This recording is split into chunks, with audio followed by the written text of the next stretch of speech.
Half the people just left. That's crazy. I Oh my know. god. Maybe they have They class. left. Everyone left. Yeah, I don't blame them. It's, I would have left too.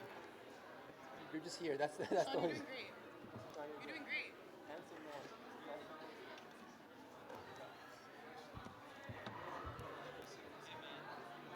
Really? It shouldn't be. We should start our own club. Where we talk about our nervous system and everything. Because it's the cause, guys. We're doing this for the cause. And if we win or lose, it's not about personal stuff. All right, so we're going to get started. So the next set of questions relate to finances. We're going to start with Birdie. So the first question is, student-run businesses such as Ollie's and Roosters are an important part of what CUSA does. How will you support these businesses and help them grow? Thank you so much for your question. So that is one of the things that I was actually trying to talk about is it's very important to advocate, support the Ollies, the Fun Ravens, the Roosters, and make it more make it more diverse for everybody, make it more, applicable, accessible for everybody. And one of the ways for what I'm going to be doing is I want to actually revamp the menus of all these businesses, make it more diverse in terms of palettes of not just for like one tier, but like make it more diverse for everyone so they can eat it more. They can have something that they can relate to. Maybe not for all the menus, but maybe something. Maybe let's say once a day, once a week, or once a month. There's a cultural food that is on the menu as a special. I think that's a great way of being diverse, being more creative, and that's a great way of getting more attention and making it more accessible for students and being known as we are here for you guys. It's a student run and it's for students. And one of the things for the finances that I'm really looking into is that we really want to have one more service center. And it's going to be for literacies and finances of how students can actually learn to personal finance and personal budget. Because like I said, nowadays it's taking 6 years for students to graduate rather than 4 years, and it's because people are struggling in terms of other stuff that's happening. And I think money is a lot of tension, builds a lot of tensions, and then it creates mental health problems and everything like that. So I'm working really hard and digging into the roots and digging into the deep of trying to figure out how it is can be solved. Thank you very much. Thank you. All right, Sarah, go ahead. So as a business owner and as a food service business owner, as I said, with close to no funds, I'm able to just work with different community members and raise close to like $100,000 a year that is used to build schools in different countries, businesses in different countries that supply revenue to these struggling countries so that they're able to sustain themselves. I plan to bring that same project concept here to Carleton. By building a new student union building, we would be able to host clubs, have their own office spaces, and then run more CUSA-led businesses in that building, specifically a bowling alley, and hopefully some other fun services. One of CUSA's main goals is to increase student experience, make it more fun for students to be on campus. And since we have such a commuter school, between classes, people have large gaps, they'd be able to go to these places. And it'll also create more student jobs. Obviously students will be working in all of our CUSA service centers. So by creating a bowling alley, by creating more food options in that building, we'd be increasing our revenue over a long period of time. And hopefully that will solve a lot of our financial issues. Thank you, Sarah. We actually have a follow-up question for you. So you mentioned that you want to create an entirely new building for CUSA. Can you elaborate a little bit more on how you plan to do that? So specifically in the campus master plan on page 136, the current FMP is planning on demolishing P9 near Alumni Park, and that is an area that faces all four aspects of campus. Almost every other student union in Ontario does have a student union building, so it's not something that is drastic. And they're looking for different options of buildings that they could propose in that area. We would be working with FMP, working with the Carleton administration to hopefully get this project approved. If we are able to do so, as CUSA president, we would be attracting more students to come to our campus. We'd have a more social aspect on campus, aside from just fourth floor of the library.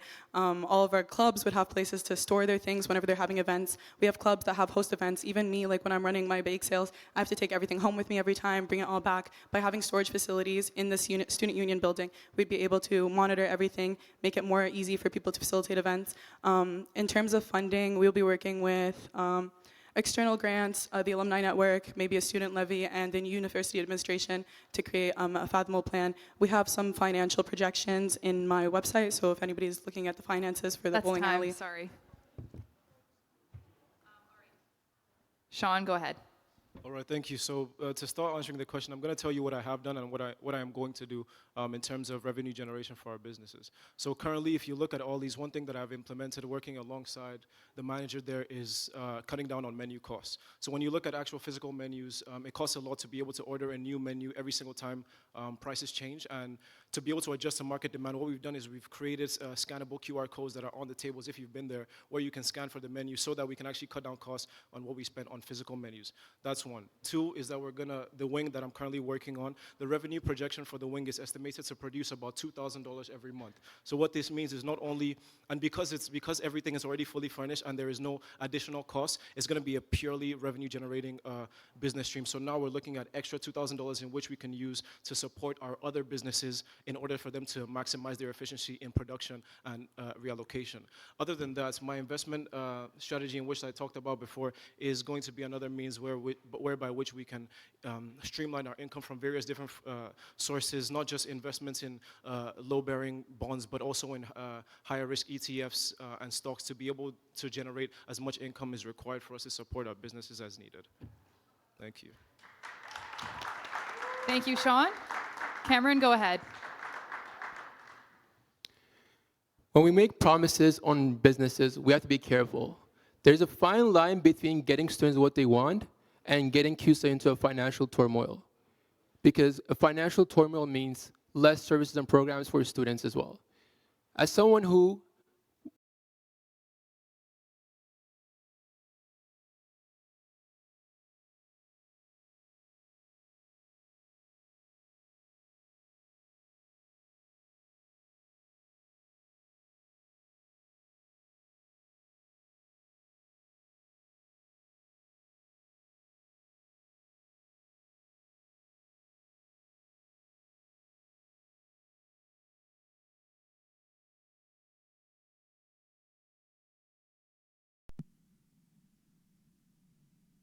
What would you change about CUSA's budget? So I said, as I was mentioning concerning the new student union building, that would be my biggest financial projection. In terms of creating revenue, you always have to pay some expenses up front to make money in the long term. This would be an entire student union service, like a building, that would project a lot of revenue. Imagine if just this wing that's already furnished is going to be bringing in $2,000 a month, how much an entire bowling alley will bring in, how much all of this new food services will bring in, creating new student jobs and stuff. So that would be like my main priority. This is something that like the campus is already looking for proposed project ideas for this area. So I feel like with enough student voices and enough people that are standing with me and wanting to do this, it'll create a very tangible results that will hopefully create better finances in the future. Sean? Sorry, could you just repeat the question again? Yeah, of course. As president and CEO of CUSA, what would your financial priorities be if you were elected, and what would you change about CUSA's budget? Okay, so as for my financial priorities, I think there's only two things really: cutting costs, raising revenue. My time so far, up until May 1st until now, I've been able to cut out roughly about $400,000 of needless spending from CUSA. A lot of people complain about how CUSA spends a lot of money on things that are not really important or things that are not necessarily to benefiting students. And I have been able to rework the budget so that we've been able to remove $400,000 of that. And I plan to continue those efforts and to be able to make those to completely eliminate those, right? Because I believe that wasteful spending is actually not necessary. And other than that, in terms of revenue generation, as I've talked about before plenty times, my investment strategy will be able to improve CUSA's standing financially and be able to support us, support our businesses, and support the initiatives that we do on campus. Cameron?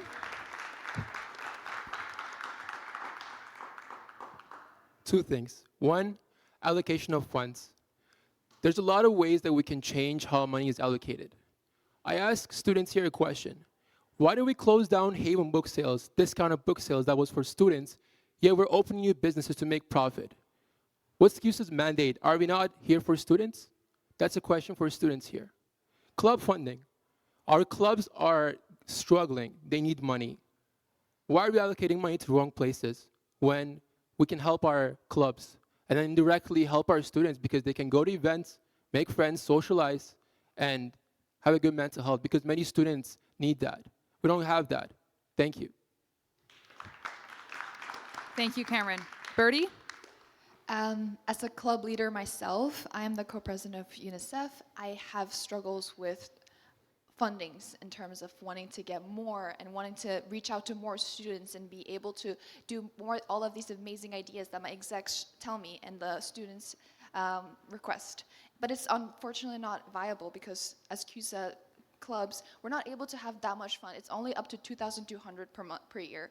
And so I would love to make sure that we're able to not actually have to dip into students' pockets to find more money for this clubbings, but actually do some surrounding allocations and looking to the budgets of CUSA to find more ways to actually be able to put into the clubs. So that will be number one of the priorities that I will be doing. Another things that I will be focusing more on is I would love to, sorry about that. Oh, thank you. So another thing that I will be doing is the funding campus-wide surveys, right? And I think that is to also, what is doing it is to discovering new ways for CUSA to actually help students. And it's actually going to be used to, we're going to be making data collections, we're going to be making reports, we're going to be analyzing, and we're going to be also tailoring budgets that reflect the interests of students. And I think that's very important for CUSA of how I'm going to be budgeting and allocating the money surrounding it. Thank you very much. Thank you so much. So our next question. There are 5 referendums on the ballot this year, all related to student fees and levies. What are your stances on these referendums? Sean, you may start. Okay, so when we look at the referendums, the first is that of clubs. So I believe that the club's levy not only is essential but is needed because currently we do operate 200 clubs at CUSA. And just to give you a little bit of understanding as to how much money that we do spend on clubs, right now, as my candidate mentioned, each club is allowed to is $2,200 per semester per term, and we have 200 clubs. So if I calculate that, that's roughly about $440,000 that we do allocate to clubs on a yearly basis. So I believe that the levy is necessary in order for us to be able to provide sufficient benefit to students and to clubs, because clubs are a major part of the things that we do on university and our campus. Now, when we look at, sorry, could you remind me the other? We have the Clubs and Societies Levy, Equity, Diversity and Inclusion Levy, First Year Transition Levy, Millennium Promise, and the World Food Program. Okay, next I'll talk about the World Food Program. As we've seen, we actually currently held a referendum to support our local food bank, the USC, last term, I believe, and it was successful. But now we're seeing rising costs when it comes to food. We're seeing a lot of food insecurity. When we look at the Ottawa Food Bank, currently they're actually struggling to provide enough food hampers to the people that come towards them. So right now at CUSA, we are seeing about roughly 3,000 people, 3,000 numbers in demand for our food hampers. So for us to be able to get the money to allocate that properly in order to provide food at a subsidized rates for students is quite essential. So I am in support of the levy. Now when we look at the EDI initiative, I think that EDI is something, when we look at equity, diversity, and inclusion, it's something that's very important to our students on campus. The representation, the support, the help to ensure and guarantee the need that they get the needed things that they deserve, right? So I do stand in support of this initiative, but the reality is I don't want us to be able to rely on student funds in order to provide these things or provide these benefits, which is why that I believe that when I do become the president of CUSA, we don't have to rely on student fees That's to provide time. Sorry. these initiatives. Thank you, Sean. Thank you.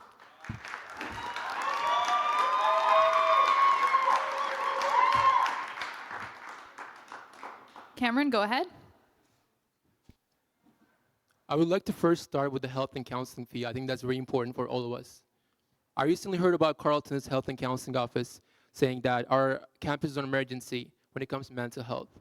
As a CUSA president, I will ensure that CUSA promotes all ways in which students can access mental health services. I will fully support and will help the campaign to increase the current levy students pay for healthcare on campus. As for the club levy, the current state of club funding is a disaster.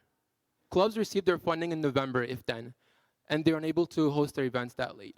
This is unacceptable.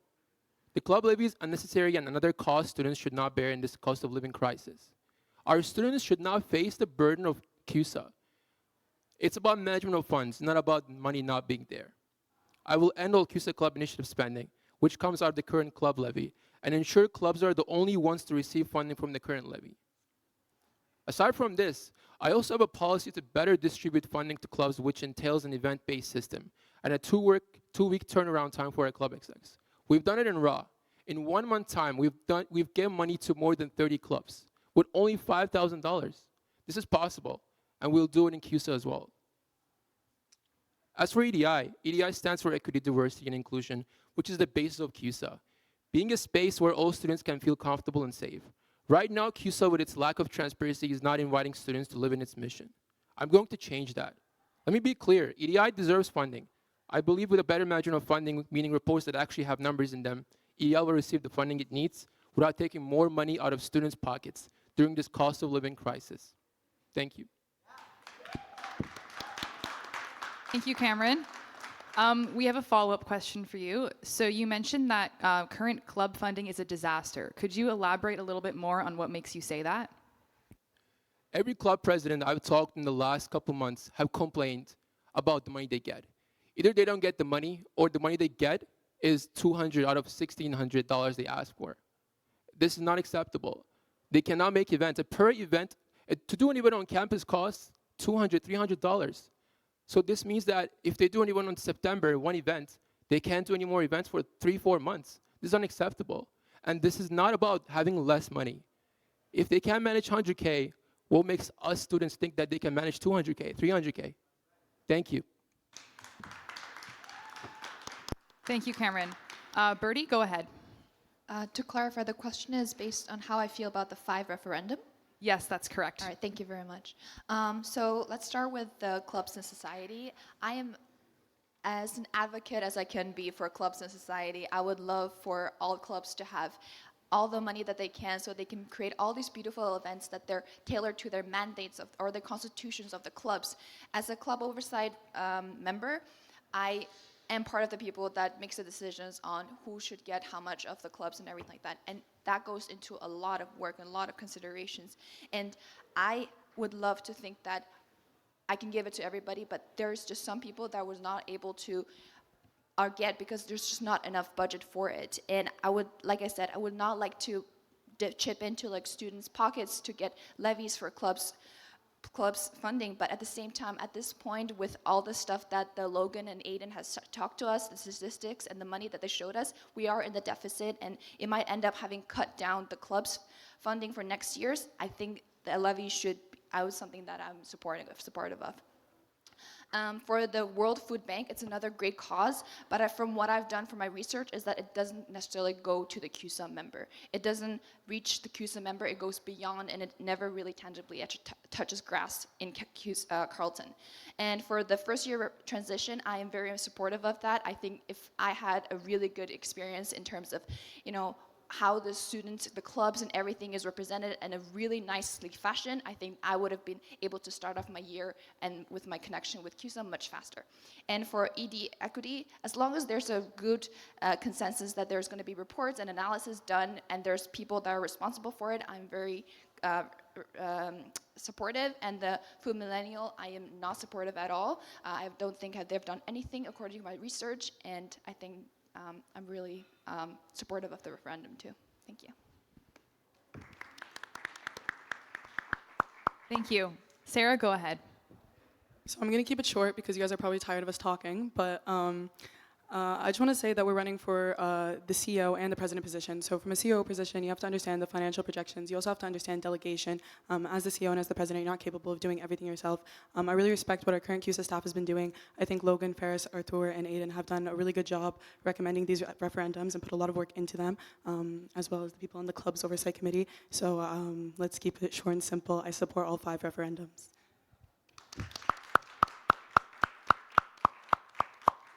All right, thank you, candidates. We will now move on to our final group of topics. We'll be working with student engagement. And the first topic will be that last semester, the Charlatan published a report detailing alleged hazing incidents among Greek letter organizations on campus.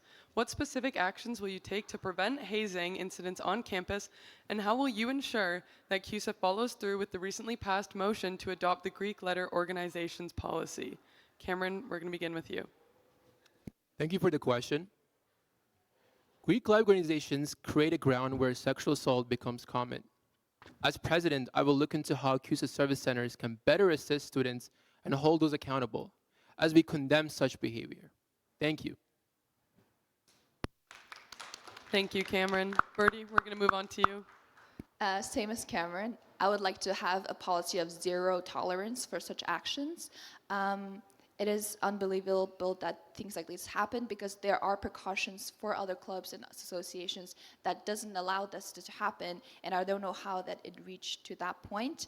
So I would like to emphasize more on CUSAs to, clubs to like making more workshops, making more knowledge spread around to students, to Carleton professors, staffs everywhere, and just have a zero tolerance policy for this kind of stuff. Thank you. Thank you, Bertie. Sarah, we'll move on to you.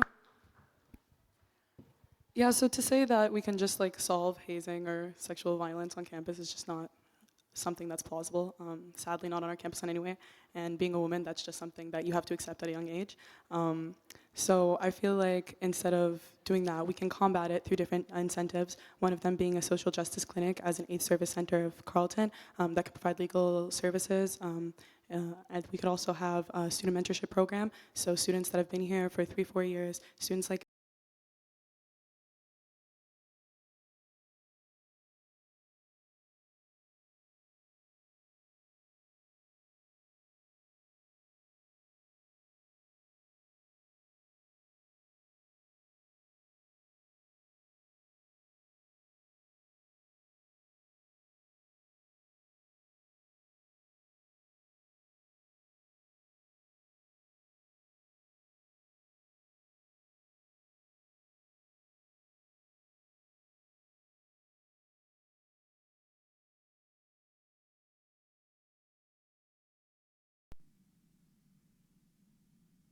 and education is nothing without empowerment and confidence. So hopefully we can do that and minimize the hazing on campus. Thank you, Sarah. Sean, go ahead. As my fellow candidate has mentioned, the issue of hazing on campus is one that is very intricate.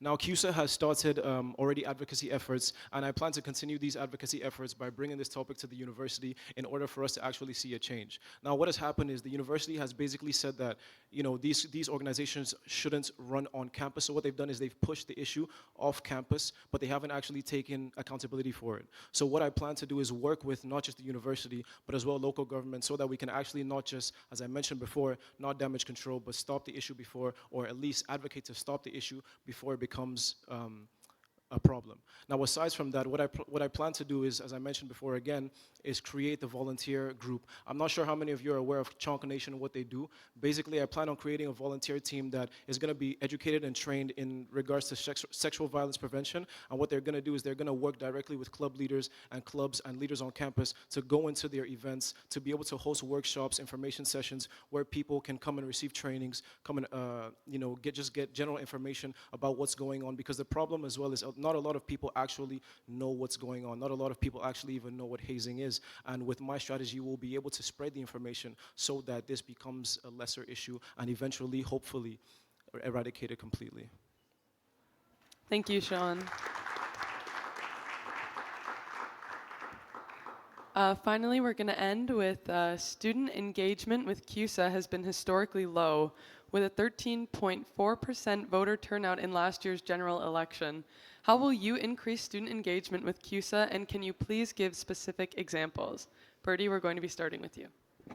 Thank you so much. As to summarize, all my campaign is to bridge the gap of students and CUSA and actually be a representative. And I think with my campus-wide survey data collection, we'll be able to get why people are not able to engage in it. What are the problems that they're identifying that the students are not able to get it? So we're going to deep down and find the identification of what the problem and the root is. And obviously, I think the most important thing is our students are very entrusting of club leaders. As a club leader, I was able to hear more information that I was, as a not associated with CUSA, I was able to hear a lot of students come to me and tell their stuff in confidence. As CUSA, they believe they're not a different role. They're paid, they're different positions. So people come to CUSA clubs leaders and they'll tell their stories and their complaints. So that's why I really want to work really hard and closely with the clubs and give them the opportunity, give them the funding, give them whatever that is feasible so that the students are able to connect well with the CUSA and I guess bring the integrity back to CUSA so that students are able to get engaged. Thank you. Thank you, Birdie. Sarah, go ahead. So aside from my fellow candidates, I never really had like a presidential role on any like club or oversight committee in Carleton till now, and I'm in third year. I didn't even really know what CUSA was until this year, which is kind of crazy. But I had some issues on campus, and I went to the current CUSA president. And as a woman, I'm not really like, used to men hearing me out. But everything that I talked to him about, he gave me tangible results of how they could actually be fixed. This actually like gave me a lot of like hope. I have immigrant parents. I'm used to a lot of complaints, not a lot of action. So I'm big on like led by morals. And if you're going to complain about something, then you should do something to change it. So I realized our student union is run by students for students. I've been walking around listening to different student voices, and as I said, my whole platform and all of my policy points hopefully reflect on a broader engagement of students because it's appealing to each student and different things that could benefit them. We also want to host like bi-weekly town halls or monthly town halls so that students can come and give CUSA like their feedback on what they think we're doing. I love constructive criticism. I always tell people, come tell me what I'm doing wrong, because how can I improve if you don't? CUSA needs to be more transparent with what they're doing, creating better media and like outlets so people know what's going on. A lot of people, when I'm walking around telling them, they're like, this is crazy, I didn't understand that. And honestly, I didn't either. So I think I take it upon myself as CUSA president to enlighten our students, to educate them, to tell them that they have a voice, and to hear from them what they want so that we can hopefully turn that action into a plan. Thank you. Thank you, Sarah. Sean, we'll move on to you. Thank you very much. So for the nature of the question, I have a simple answer, and a lot of people have already referenced it before, but the answer is clubs, right? We have 200 clubs on campus. We have over roughly 12 to 15,000 students that participate in clubs. I plan to meet people where they're at, right? The thing is that CUSA provides a lot of benefits. CUSA does a lot of good things for students, but the issue is that nobody really knows what we do, and that's, we can see by the turnout of this. Of course, it's great, but there's many people that should be here that could gain from this experience, right? So what I want to do is I want us to work directly with club leaders, club presidents, to be able to see what do your members need? What are the issues that people from your club, whether it's the BSA dealing with issues pertaining to black students, whether it's the MSA dealing with issues that are pertaining to Muslim students. I want to be able to work directly with club presidents and leaders to be able to see exactly how we can provide benefits to their students. Not only that, but we're going to be doing workshops and information sessions directly with these clubs, so when they host events, CUSA's presence is there, CUSA's presence is felt, so that they don't just see who we are, they know who we are, and they feel who we are. Thank you. Thank you, Sean. Cameron, go ahead. Talking to many students like yourselves, I noticed something. We have leadership in all of us. We all just need a little push from someone to show that we can do it. We can be that president. We can be that vice president. We can be a student leader. And in my role as CUSA president, I'll make sure to make that push happen. With that, I'd like to give props to my fellow friend, President Fares. He's done a great job as making sure that student leaders go up on the stage, they run for things, they do great things, and they continue on the legacy that he has started. With that being said, in my current role as well, I've done my best to motivate student leaders, to make sure that they take on positions, they make a change, they make a difference. They do better than us, they improve on what we have done. Thank you. Thank you, everybody, and Cameron. At this point, each candidate may give a 1-minute conclusion to summarize their campaigns very briefly and state why students should vote for them. And we're going to start with Birdie. Thank you so much for hosting all this, and thank you so much for all the staff and working, the tech guys. Thank you for fixing my mic earlier. I just want to say that I think as all of us, we would love all the students to vote because we do have good ideas, we do have good messages to share and spread, and I think it's important to look at every one single of us at all the platforms and see what we're looking for, because what we're all advocating for is just betterment of all the students and be a better voice for you guys. I'm okay with any one of the candidates winning as long as all the voices and the messages are heard, and I would love to say, please vote. Thank you. Thank you, Birdie. Sarah? So I come to you guys with the same message. Please vote. When I found out only 13% of students voted last year, I was like, this is crazy. As I said, our student union is run by students for students. We have your best ideas in mind, your best vision in mind. You can see that throughout my policies. Please go read them. We have quick summaries too for those who don't want to read 12 pages. But vote on the referendums, vote for a presidential candidate. It's a ranked ballot, so vote in order of who you think will lead you guys best. Yeah, and if you guys have any ideas, as I said, always feedback, reach out to me. I'm happy to hear what you guys have in mind as well. So thank you. Thank you, Sarah. Sean?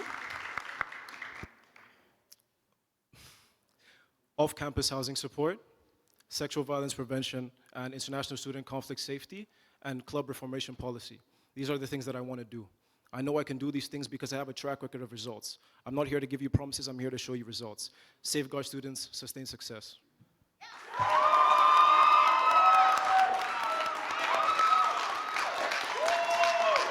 Thank you, Sean. And Cameron?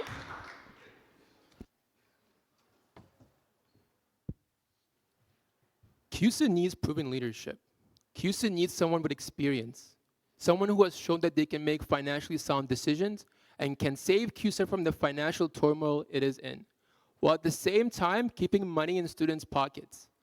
On 6th of February, vote for the candidate that will effectively serve you. Vote for the candidate that has effectively served you. Thank you.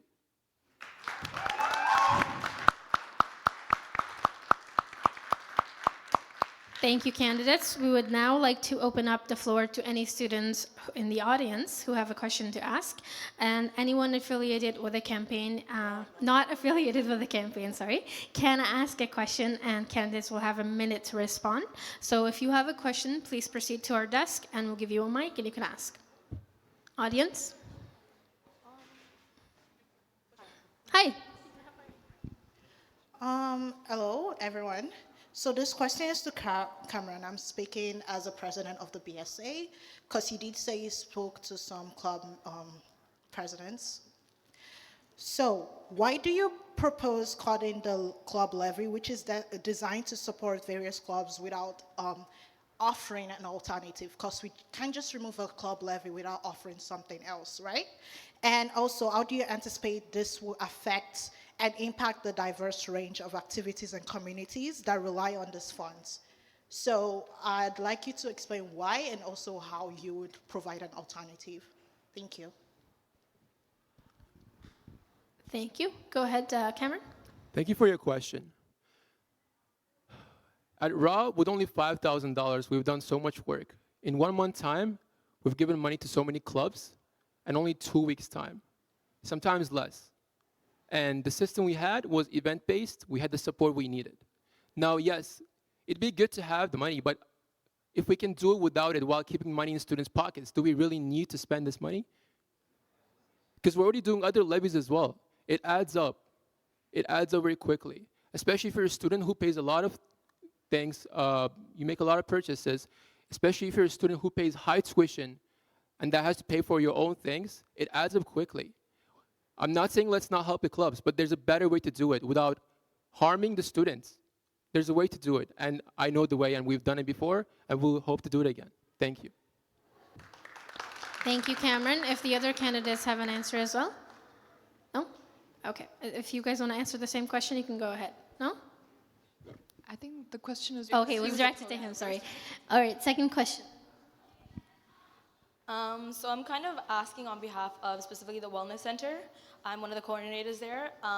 So obviously we've been seeing a rise in mental health and students with different issues, and this goes for anyone that wants to answer.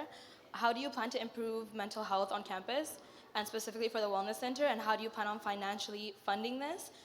Especially because CUSA, as we know, is unable to get sponsors, and obviously we want to implement more counselors both for the CTTC building, but also for the Wellness Center. So what's your plan of action for mental health? We'll start with Sean. Okay, so to answer that question, I think that the issue of mental health is very interesting, especially when it comes to the Wellness Center. I've seen in the last, as I do manage the finances for the Wellness Center, there has been a lot of times where there are initiatives that need to happen that aren't able to happen because we're not financially in the place to be able to run those programs. Right now, with my initiatives, not just with the wing, not just with the reformation of the budget to leave us in a surplus next year, but also as well with a plan to train and educate CUSA staff to be able to deal with mental health issues, not only pertaining to international student conflict and also sexual violence prevention. So what I want to do is I want to take the responsibility off of, not completely, but somewhat off of the Wellness Center, so that we're not seeing an over stimulation of people flooding the Wellness Center, and we're not able to provide services. We need students to be able to come to every single aspect of CUSA to be able to receive mental health resources. So I understand that the Wellness Center is you guys do want to do more, and you guys have That's a lot time. of thank you Sorry. so much. My bad.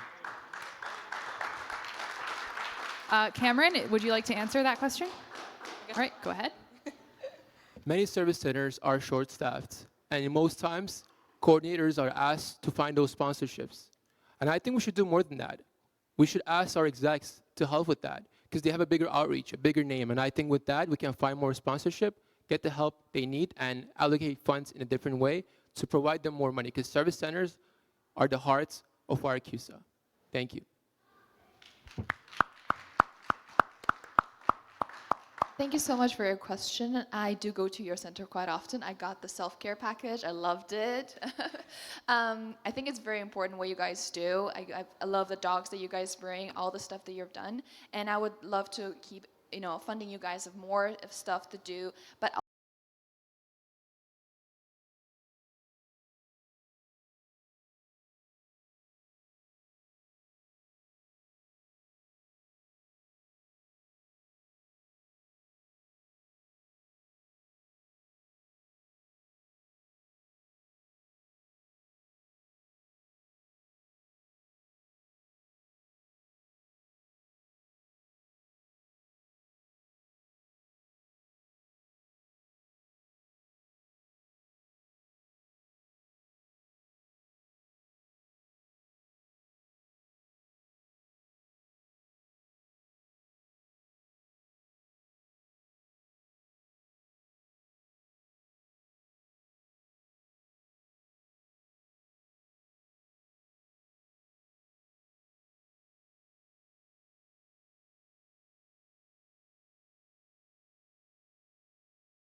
by the professors or by other people, and feeling like their only result is to come to the Wellness Center.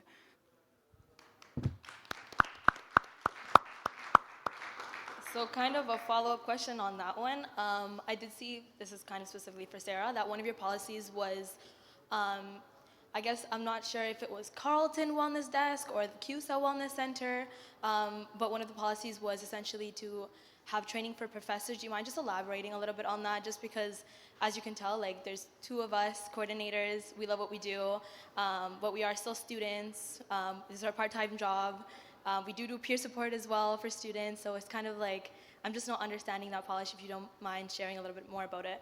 Yeah, 100%. So as a leader, a lot of what you do, you have to learn from other people. I learn from every single person that I speak to, and it would not be to exacerbate you guys' resources, but instead to create things like co-op programs for students that are neuroscience, mental health, psychology students, criminology students, people who understand the like the services of what you guys provide, so that they're able to create like a student-led educational service through like a space portal or something that professors would have to complete. It wouldn't be like too many in-person training sessions. We would not rely on the Wellness Center to execute those results, but more to gain understanding from you guys, from what you guys have been able to accomplish, so that we can use that information to educate more staff, so that you guys are not being overwhelmed all the time, hopefully. So to clarify, it was the Wellness Center, not Carleton Wellness Desk? Yeah, it was the Wellness Center, I think. Perfect. Okay, thank you.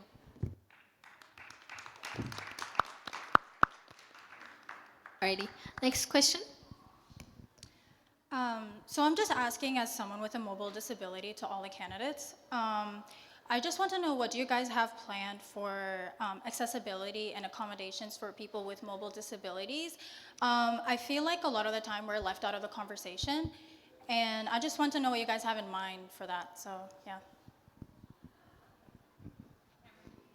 Cameron, you can start. 1 year ago, when I had my election debate for a student approached me and they asked me, there's issues in our store about accessibility. What can you do about that? And at that moment, I promised them that the first thing I'll do when I get to the position will be to work on that and fix that issue. And that was the first thing that we fixed. Now, I know that many people struggle with different things, and one thing, or the first thing I'd love to do, would listen to them, hear them out. How can we help you? How can we fix things? How can we work on things? There's many issues that can be fixed, such as, I know many pathways are not built in a way to allow students that have, accessibility challenges for them to use it. So it's all about hearing them out, listening to them, and seeing what they want and what they need, and then making sure that those things are fixed and done on time. Thank you.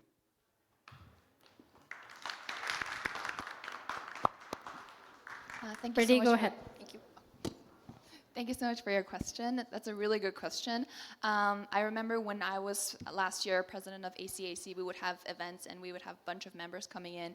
And then there was a girl with a wheelchair that came in, and it was all stairs. It was a classroom with all stairs. And she was only able to collaborate in one area, and she was not able to go around everywhere else. And I just felt so bad. And she also later said, like, oh, could you make it more accessible? So I would first like to revamp the booking system and to have a filter of like which rooms are actually accessibility available, and have clubs book those rooms specifically, and make sure that all the clubs, because we all pay club levy, that's what the referendum is for, right? We all are accessible, should be able to go to all these club events, but then these rooms are not really accessible. So I would love to have the revamping of a booking system having that filter on. Thank you. Thank you, Birdie. Sarah? So specifically for the new student union building that we're planning to create, to incorporate universal design principles in campus infrastructure and facilities, doing this with collaboration, hopefully with the PMC and the CDAC, which is one of CUSA's service centers, and working with other accessibility experts. We want to do things, smaller projects like elevators and ramps, and then also conduct like comprehensive accessibility audits of campus facilities and infrastructure involving input from individuals with disabilities, accessibility experts, and relevant stakeholders to identify barriers and areas for improvement. So to keep up those audits, so I don't think you can just fix accessibility. Like, I don't think a building can be too accessible, especially because of the wide range of disabilities. So to create a policy where accessibility audits are a mandatory thing, so we can always figure out where our problem areas are and have tangible plans to fix those. Thank you. Sean? Sorry. Essentially, there's two things that we need to consider when we're talking about increasing the services that we provide in terms of accessibility. So currently, firstly, I would say it deals directly with funding and advocacy, right? We do have a Carleton Disability Awareness Center that deals directly with students that are facing these issues. But the problem is that they don't have the required funding to be able to increase the services they provide and the benefit to maximize utility to our students. So what we need to do is essentially pump more resources so that they can empower themselves to be able to deal with a larger number of students and deal with them more efficiently. on the other side, advocacy, there are things that are out of CUSA's control. We need to work with the university, we need to work with FMP, we need to work with building services to be able to actually, as my candidate said, there's many things wrong with a lot of buildings, ramps, staircases, elevators. We need to be able to advocate on a larger standpoint and a more serious standpoint to the university on how serious these issues are, on how many students that we receive complaints That's time. about. Sorry, Thank Sean. you so much. Thank you. Thank you. And the next question, thank you. My question is kind of directed specifically towards Sarah, but I guess anyone could answer. So like on the topic of Greek life, hazing, and rape culture, like some of the tools you guys suggested were like legal support, and Sarah suggested women empowerment. So my questions are like, many victims do not feel comfortable coming forward about their like sexual assault or any of those abuses. So I want to know how you guys would make survivors feel comfortable enough to seek legal support. And also I wanted to know why Sarah suggested women empowerment as a tool to combat this, when the issue isn't necessarily like women with self-esteem issues, but it's more like a Greek life and like university and their rape culture kind of issue. So those are my questions. So I think there's been a little bit of a misunderstanding. I'm saying as a preemptive measure, because I said as a woman, I came to an understanding a long time ago that you cannot solve hazing. You cannot solve, there's no day in this age where women are just going to be safe and can just walk around doing whatever they want. They're not going to be targeted. And not just women, but people of all gendered identities. But I'm saying as a preemptive measure to have women leadership workshops so that they feel empowered to be able to speak up, to be able to say no, because I feel like one of the biggest issues is with self-esteem, with being able to feel that they have a voice and for that voice to be heard. Something else that I proposed was also the student mentorship program. So students like me can be met with first-year students and have like a more of a social connection versus like an academic connection for like our mentorship programs and like, let's say, my neuroscience program. So from that social perspective, we'd be able to hear from our students specifically what they're going through. If they were to bring like an example of hazing, we would be able to direct them to different service centers for them to get support. And then legal support would be like the final step of that. So I was giving the full, from preemptive measures to final resort of That's time. legal Thank you, Sarah. services. Thank you. Thank you, Sarah. All right, next question. This question is for Sarah.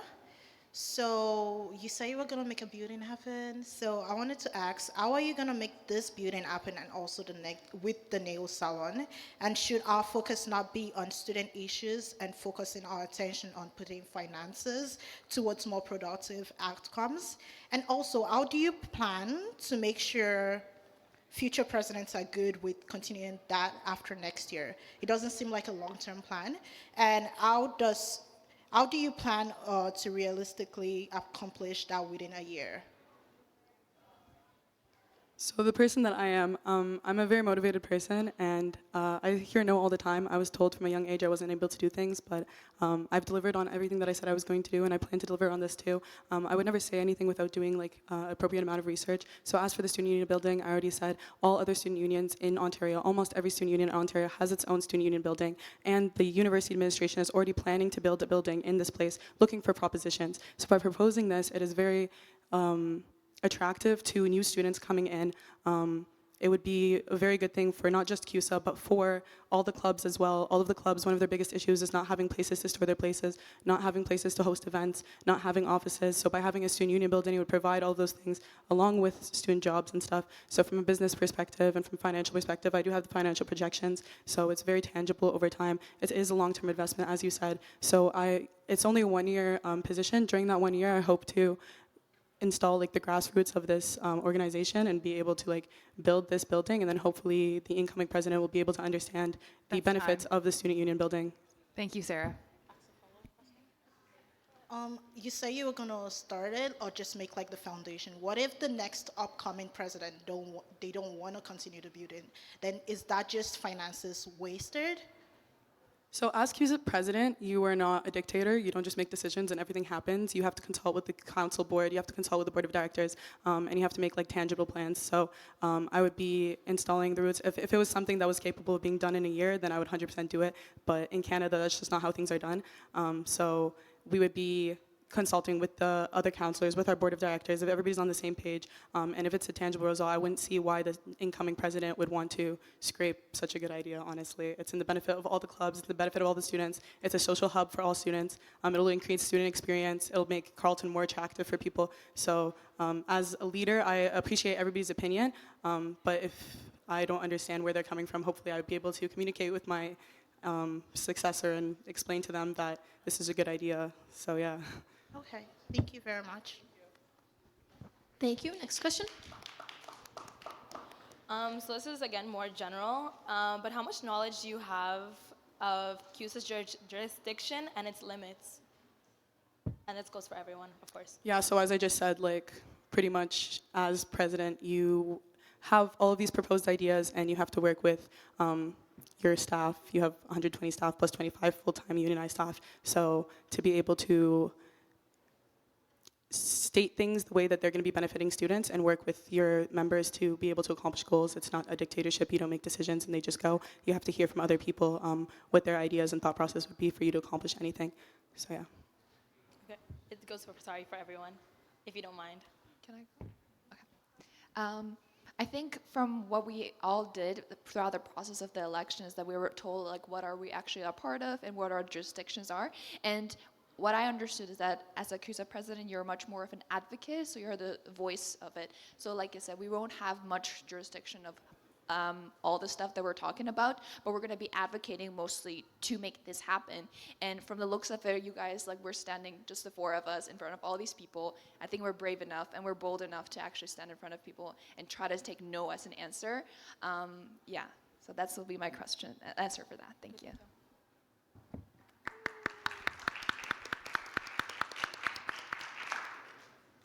Being the current president of a student government, I'm well aware of our jurisdiction, our limits. I'd like to say that knowing these things, it's very important that we make promises that are logical, that are financially reasonable. And that is why our policies have gone through that test. And we know the jurisdictions, and we'll do things that is under those jurisdictions. Thank you.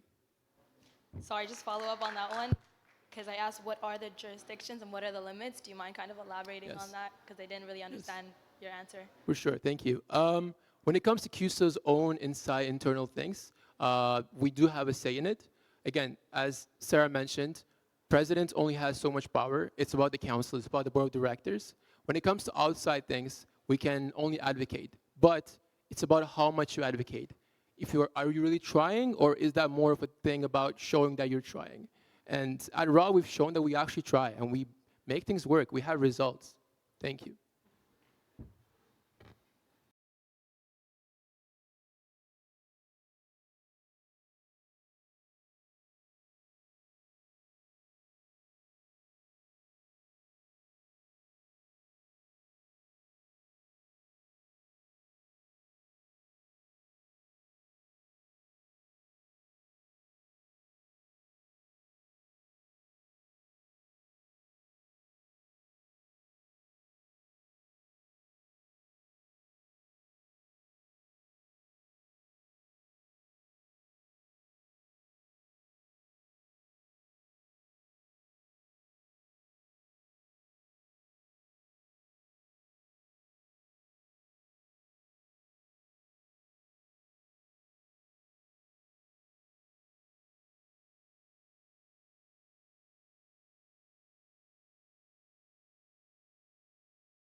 All right, hello candidates.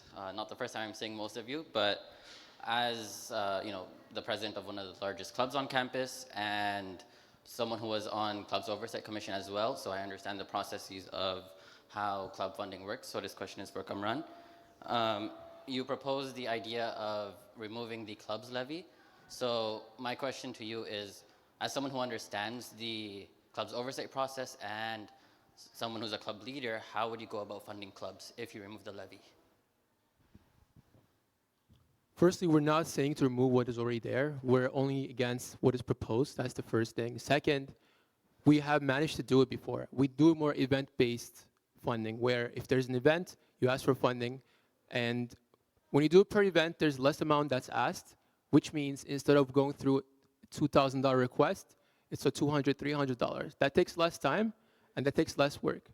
And with Oversight Commission, I agree with you. You know more than me when it comes to this, and you're someone who is in it. Yet, even with the raw one, I was not the one that directly did it. It was our council, it was our people, it was our staff. But when we want to get things done, we get things done because we know that's the best for our students. Thank you. Thank you. Next question. I have a bunch of questions. I think I deserve it. I'm the current president. I have a couple questions. I think first off, I wanted to start by appreciating the courage and the boldness, so to speak, for coming here today and representing, your platform. So first of all, congratulations in doing so, and I think everyone, they should all deserve a round of applause.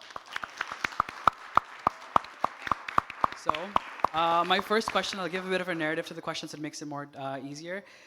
When I became CUSA president, I inherited a big financial burden, and I worked tirelessly to make sure that the financial burden is something that this year and then the following years to come, it's easy.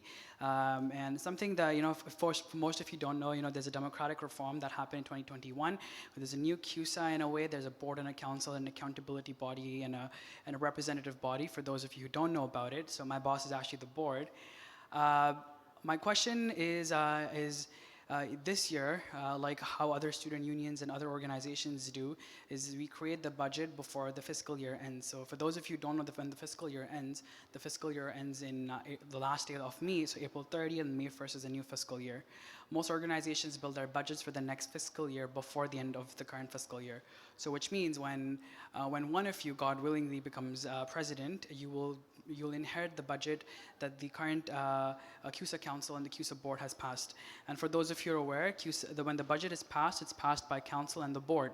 So this year, for the first time, that the budget will be passed by the Council and the Board for you to inherit. So I wanted to bring that awareness within the candidates and the voters. So my question is, knowing what the budget is for the next fiscal year, and one of you will be the president, what would you do to ensure that a lot of other funding that goes through service centers, clubs, and maintaining student jobs? CUSA is an employer for over 150 student employees. Most of them are unionized staff, which means that wages increase every year. There's a question on the union, so thank you so much for this amazing group of people who ask questions. How would you ensure that with the current budget that you will receive on May 1st, you will work with that budget to make sure all the services, wages, programming is remaining status quo, while making sure that the business operations of Ollie's and Haven and Roosters is sustainable?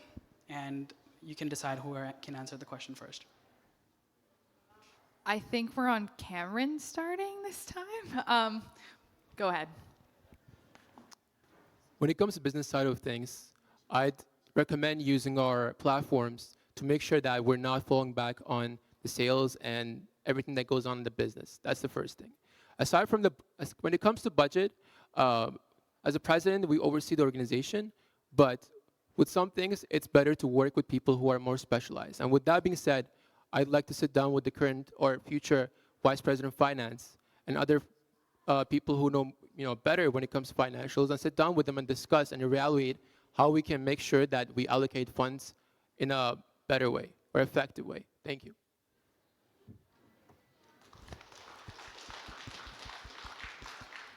Thank you so much, your Paris. I hope whoever gets the CUSA president will be able to keep doing the good work that you're doing. So I did know that as a president, if I were to be elected, there would be some things that are fixed and said that I will not be able to change. And I think that's a good thing you can't just have someone coming in and just revamping everything.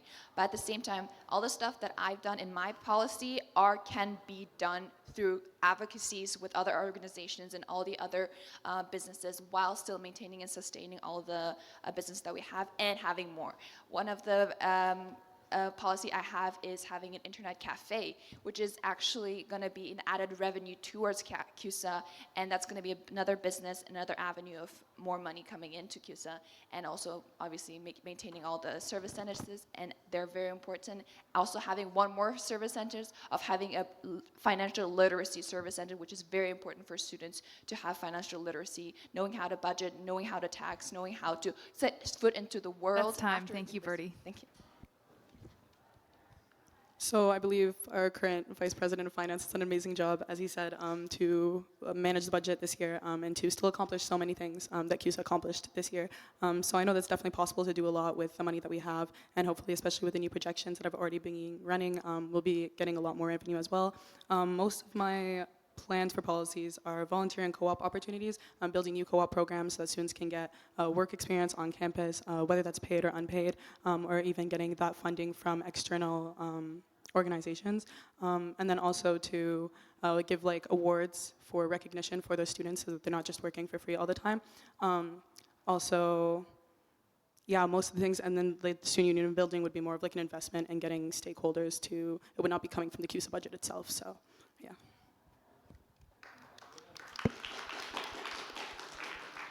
So firstly, to answer your question, Faris, firstly, I want to say I do believe this is one thing that CUSA does wrong. I think that the incoming president should have a say in, or should be able to have some oversight in regards to what the next year's budget is going to look like, especially because a lot of the time we are going to make our campaign points and have these policies that we want to push, and we don't know if we are actually able to accomplish these things because we don't have a hand in the budget. But the reality is, and I say this humbly, but the reality is I know the numbers. I wrote the budget myself. I understand how exactly we are going to maintain the services that we provide. I know exactly how we're going to continue to keep paying staff. I know exactly how we're going to raise revenue and profit maximize, and able to keep CUSA as a utility maximizing machine. Thank you. Yep. Okay, so the next question is, again, I wanted to ask because it's something that came up in discussion and in debate. I feel, again, I would ask the panelists if it's a yes and no question and then a follow-up question. Is that possible? Okay, so again, same question for all candidates. Do you believe that student money should not be wasted? Yes.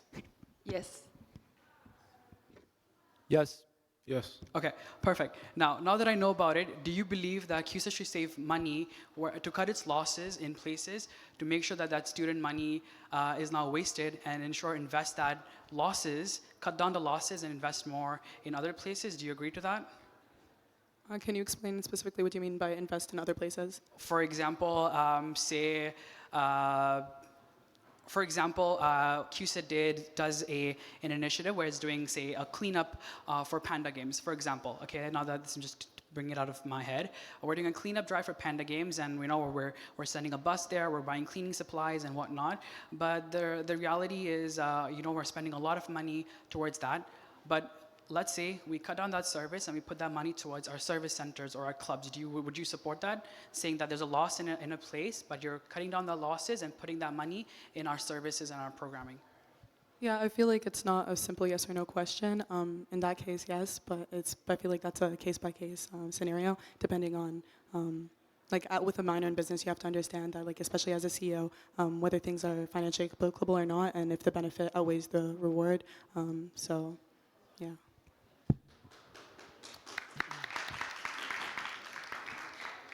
I agree with Sarah. It's not a yes or no question. There's more context that needs to be there. It depends on what the issue is, what the question is, what the situation is. Thank you.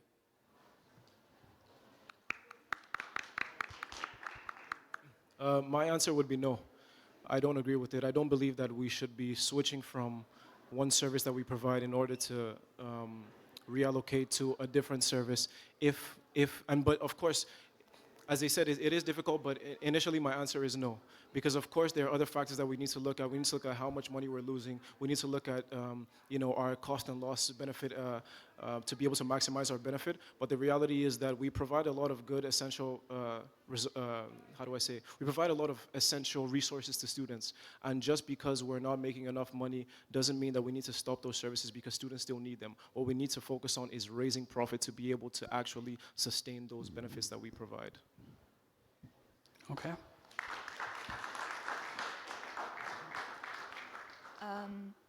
Didn't really quite understand the question because I don't know. I think, okay, I'm just going to go with the context of the question, if that makes sense. As you know, in October, the CUSA board made the decision to stop the operations for the bookstore. The bookstore for many years, because of the pandemic and whatnot, and the university bookstore having other services that were competing, which was, the price matching, the consignment service initiatives, and where professors are telling students not to buy textbooks anymore. Haven Bookstore, which was part of the element of the Haven business, was losing a lot of money, over $250,000, touching almost $350,000. So the CUSA board, so this was your CEO hat comes in, where the decision was made by the CUSA board to wind down the operations of the bookstore, to make sure that the loss of $300,000 is not something that happens, and make sure that money is going in places that actually deserve, like clubs and service centers and our other businesses that can do better. And it's also an industry when you see other student unions, like University of Waterloo, have started winding down their operations. So my question to you candidates is that when the question comes between a service that is losing a lot of money for students, and you see there's a trend in the changes, are you a president that would adapt to that change while making sure that bigger decisions are made to make sure that the corporation, the association, can invest in other services while maintaining status quo? Oh, now I fully understand. Thank you so much for your explanation. Love that, all the explanation. Yes, for me as a bold leader, I would be much more adaptive leader, and understanding whatever that's not going wrong. We'll try to do my best to fix it. If not, like you said, may have to make the hard calls to make services and other stuff that is more manageable. Yeah, that will be my answer for that. Yeah, be an adaptive leader would be my priority. Yeah, you can go ahead, Sarah. So I can ask a follow-up question? Oh, you want to ask a question? Just an understanding question, because especially Yes. with the specific example he gave, Sean said that he was one of the people that made the decision to release Haven as a financial expense because it was not making any money, but then said that he disagrees with saying that we would ever lose any service center because we could just generate our own money and we wouldn't want to do that. So I just want to ask for a clarification, because those seem a little bit contradictory. So we're not structuring the debate where candidates can ask each other questions. So just to clarify, is this a question for Ferris? Sure, a general understanding question of that situation.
If the candidates are present, could you please return to the podium for the last 20 minutes of questions?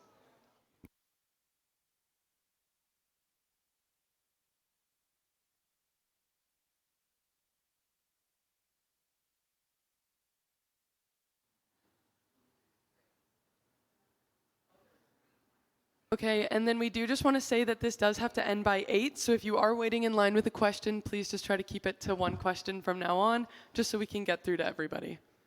All right, proceeding to the next question.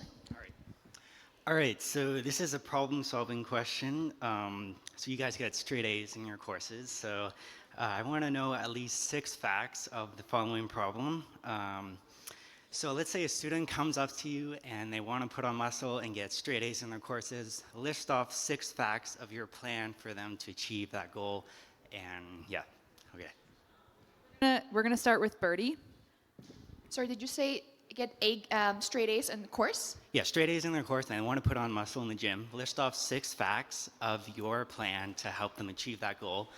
And it has to be physical, real, tangible, like things that are right in front of them. Okay, first, number one of my policy is to eliminate or at least manage the tensions that actually end up distracting us away from school. Some of the things such as money problems, right? Literacy clinic will be able to help you in terms of how to manage your money problems because that causes a lot of mental issues and it ends up draining everything, right? So eliminating most of the distractions such as tensions that is very draining is number one. As a CUSA president, that's what I'll be doing. Okay, you said 6, right? Number 2, how much time do I have? 40 seconds. Okay.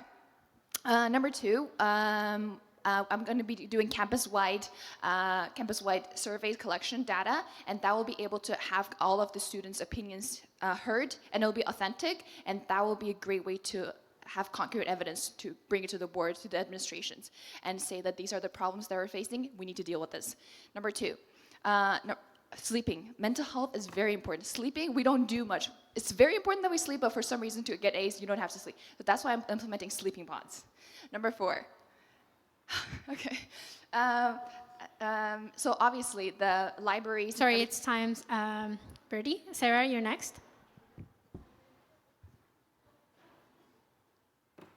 Thank you for your question. So as a honor roll student, I'm here on a full academic scholarship. I also go to the gym every day. I can bench a plate for 8, so, you know. But I think I don't need 6. I feel like in 3 things you can accomplish what I've accomplished and what other people have accomplished before me with a positive perspective and consistency, understanding your limitations and managing your time, and then don't stand in the way of yourself. I feel like your brain is your biggest obstacle. People tell themselves they can't do things. People always come and ask me, like, how do you do everything? Through morals, through standing on what's right, through believing in myself and seeing a vision and executing it. Okay, so they have to be physical, real things. So like a task or activity, and not like something like a concept. Like she said, like build sleeping pods on campus so people can go take naps in between courses or something. So physical, real things that, yeah. So like. See, people ask me this all the time because I do really well in my classes. So people always ask me, like, what are the physical things? That's just not how it works. There's no physical things. There's no 6 physical things that you can implement that will make you successful, that will make you go to the gym every single day and do well in your classes. That's not how it works. It is your perspective. It is your sleeping patterns. It is your consistency. It is your limitations. The way that you perform is based on the effort that you put in. So I wish I could tell you 6 things. If there was, then I feel like we'd all be jacked and geniuses, but. We're just going to remind everybody that you're only allowed to ask 1 follow-up in addition to your question. Sean, we're going to come to you next. Go ahead. 6 things to be able to go to the gym and pass your classes as well. First thing I'll say, meal prep. You need a lot of protein in your diet if you want to build muscles. Another thing I'll say is either wake up really early or go to sleep really late, so you could either catch a workout in the morning, catch a workout in the evening. I would say as well, planning your class schedule so that you can make time for going to the gym at times where the gym isn't really packed, because I know the gym is pretty packed around like 12, whatever. So planning your class schedule. I would say like another candidate said, getting enough sleep. Getting enough sleep, you need time for your body to recover. 5, I would say drink a lot of water. And 6, I say buy some creatine supplements. That's what I think. Thank you, Sean. Cameron? Hopefully I can get 6. I'll just list them. Sleep on time. Be consistent with your gym workouts. I agree with Sean. Get your creatine, your protein. What else? Eat on time, eat 3 times a day. What else? Socialize with friends, socialize with them so you take good breaks and you can study well. Thank you.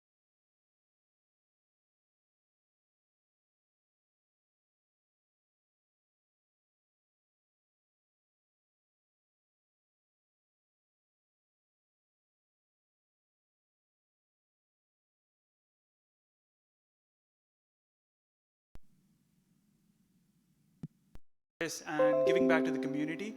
What are your personal goals and I'd say personal motivation that helped you run for this position? So again, I think your perspective is everything. I feel like I have a very ambitious perspective, and I feel that I'm driven by my moral agenda. Even if I am standing alone, I will always stand on what's right. And that's been what has pushed me through all of my leadership experiences, and that's what's got me here today. And I'm very thankful to be here. But it's not just one thing, mostly my moral calendar. And when I see a vision, I execute it. I believe in myself. People don't believe in me, but I always believe in myself. So thank you. Okay, so to answer your question, there's 3 things: trust, community, and honor. I think that CUSA needs to be able to embody these 3 facilities in order to provide. I mean, you said not to talk about the services, but that at the end of the day, it is an organization that provides services. When I talk about trust, there's a lot of students that they don't know what CUSA does. They don't trust the organization enough to come to us for us to be able to provide the benefit to them. When I talk about community, we have to meet students where they're at. This is one thing I said over and over and over again. We need to bring CUSA to students and not students to CUSA. When I talk about honor, I talk about honoring up, honoring side, honoring down. We need to be able to treat everybody around us, those above us, those on the same level as us, as those that we are in charge of, with the same level of respect, dignity, and love. Thank you. Aryan, can you repeat the question, please?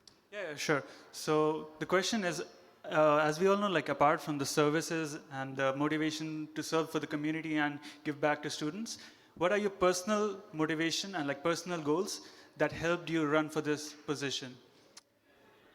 Firstly, inspiring others, or people around me. I saw a lot of students who took up on different positions after seeing what I've done and what I've achieved in my time.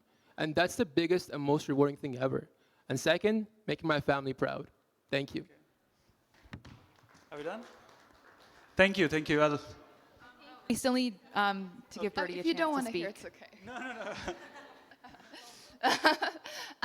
So first of all, I have this inkling since I was little. Every time we do a group project, I have this inkling that I want to be the leader. Even right here, I want to win. But am I going to say it out loud? I did it, but the thing is, like, it's a thing. I just have it in me, and it's always going to be there, and it's probably not going to go away anytime soon. That's one thing that's just in me that I cannot just like a drive. It just doesn't go away. Another thing, make my family proud. Number 2, this is open for everybody. Everybody is allowed to do it, to run for president, and I want to take my chances on it. Why not? Because I do have something that I really want to share, and as a person, I always want to challenge myself. I want to grow, and I want to make everyone thrive just surrounding me. Yeah. Thank you, everyone. Thank you. Thank you. Next question. So many students have voiced that there's like a lack of, or I guess there's just not enough study spaces on campus. And so my question is, what would you guys do, or like have you developed any policies to tackle this issue? Just the lack of study areas, or just, in the library, you can't just rely on the library alone. Like sometimes even rooms are booked. So yeah, to circle back, like what would you guys kind of do to tackle that? Thank you. Yeah, so by building a student union building, we would tackle most of those issues. I feel like people use the library as a social hub, but by creating a social hub in itself, then we would remove the necessity for that. Also, in terms of booking rooms and spaces, that's usually done by clubs, but if clubs have their own offices and their own spaces to do it in a student union building, it would also remove the need to do that. So again, by taking preemptive measures so that students are not forced to go to the library and try to study and then see other people having fun and, get distracted from their work and stuff, we'd have 2 separate places, one for education and one for fun. So yeah. Thank you. We'll go to Sean next. I think to solve the problem in regards to study spaces on campus, I think it's an interesting one because the reality is most of the rooms on campus are owned and run by the university. So I would assume that the main way that we would be able to solve that problem would be through university advocacy to ensure that there are more usable spaces for students to actually get appropriate studying done. But as well, we do have some CUSA spaces that can and should be used by students to be able to use as study spaces. We have our service centers. Not only that, we have our internal boardroom and our external boardroom as well, which for most of the day are completely empty. So one thing I would propose is a good point that you bring up. One thing I would propose is turning those spaces into part-time study spaces where students can come if they ever need to, just read something and the library is really noisy or something like that. But I think it's a very good point that you bring up. I would definitely take that into consideration. All right, thank you, Sean. Go ahead, Cameron.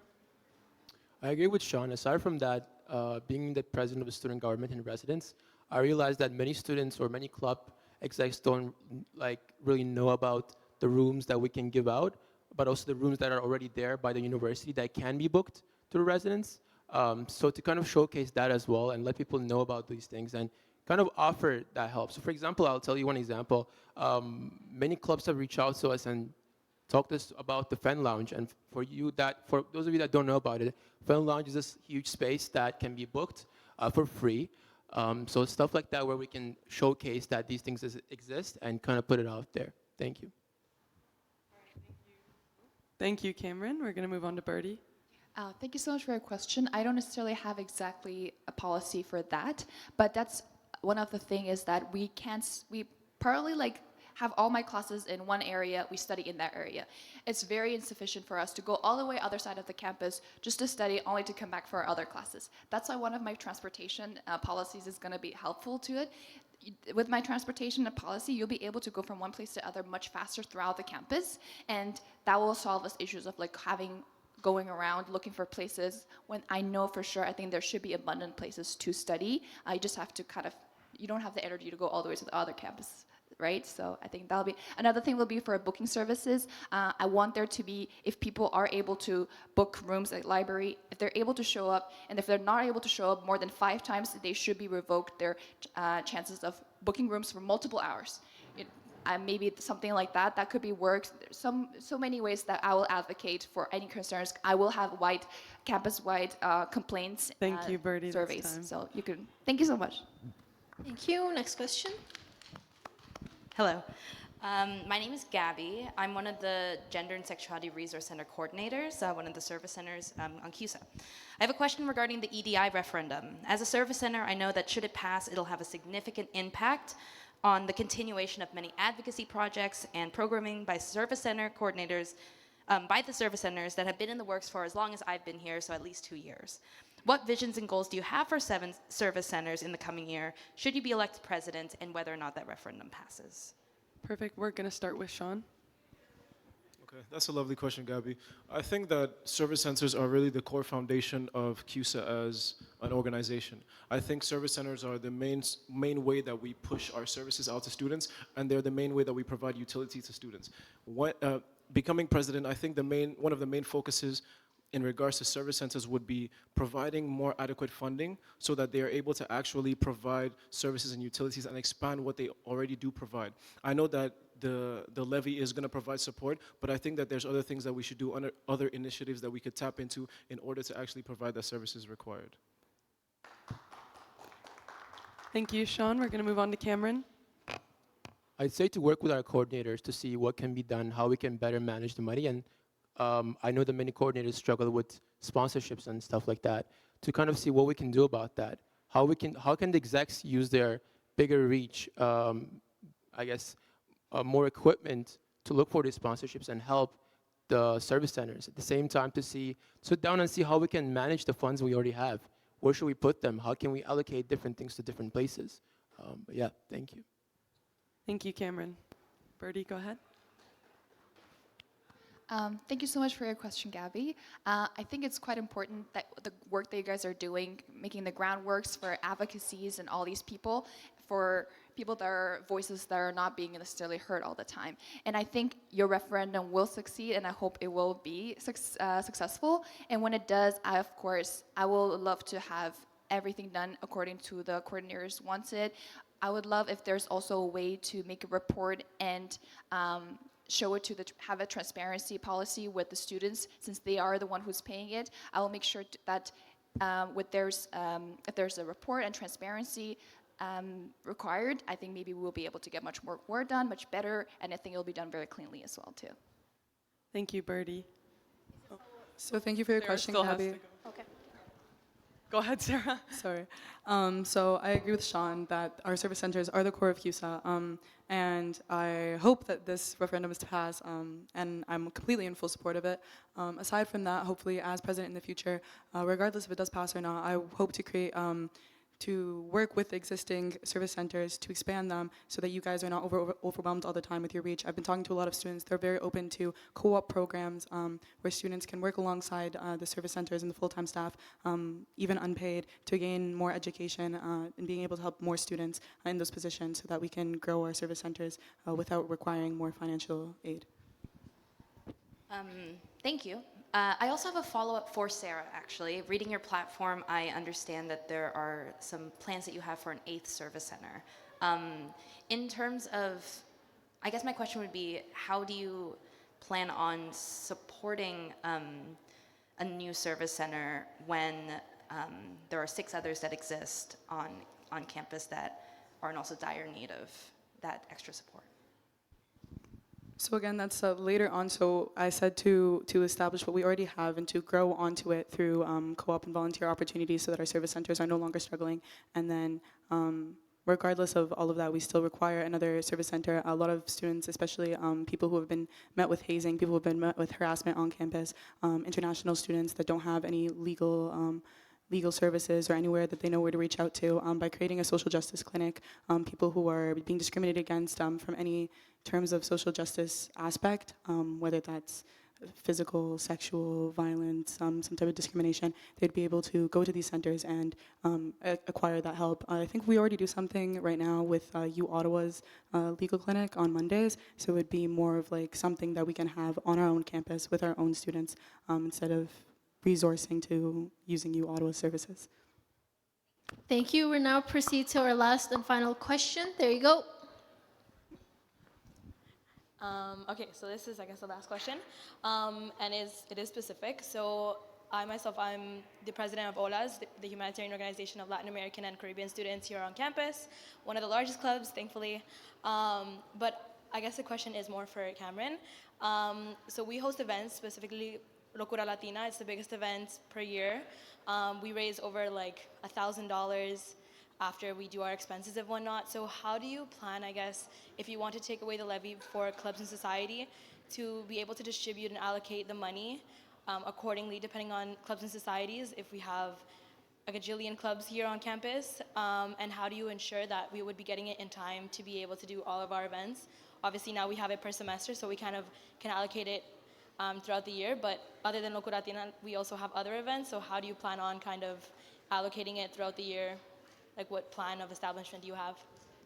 Please let me know if this answers your question. If not, please follow up. But the way we've done with RA is, like, for example, let's say OLAS is doing an event next week, or let's say 2 weeks later, you'd apply for the funding, and then you'd get the funding. You'd get an answer in 2 weeks' time. Usually it takes only a week because we meet every Friday, unlike the Club's Oversight Commission, which I believe meets less often. No, we meet every week. Every week, okay.